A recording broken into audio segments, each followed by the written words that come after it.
Nous ne sommes ni en Provence, ni dans les Cévennes, mais en plein cœur de Paris, sur les toits du Grand Palais, au lieu de la culture et depuis peu de la culture du miel. Car sur ces toits sont installées 100 000 abeilles qui travaillent dur. Elles font jusqu'à 3 km par jour pour butiner les jardins parisiens. Vous avez des myriades de petites fleurs sur les balcons, dans les parcs. Vous avez actuellement les acacias qui sont en fleurs, les châtaigniers, etc. Et vous avez même de la lavande qu'on retrouve dans le nord, notamment dans les grandes villes comme Paris, qui normalement est dans le sud. On fait même du miel de lavande.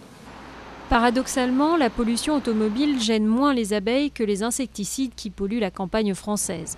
Depuis une dizaine d'années, une nouvelle génération de pesticides hyper puissants pénètre dans la sève et fait de gros dégâts chez les abeilles. 70 grammes de matière active, par exemple de gaucho, permettent de traiter 1 hectare de tournesol. Et en fait, comme ça agit sur le système neuronal de l'abeille, les abeilles ne retournent pas la ruche et se perdent. Et c'est dramatique. Dans certaines régions, le taux de mortalité des abeilles avoisine les 40%. Si le Grand Palais a bien voulu accueillir des abeilles, c'est aussi pour contribuer à la préservation de la biodiversité.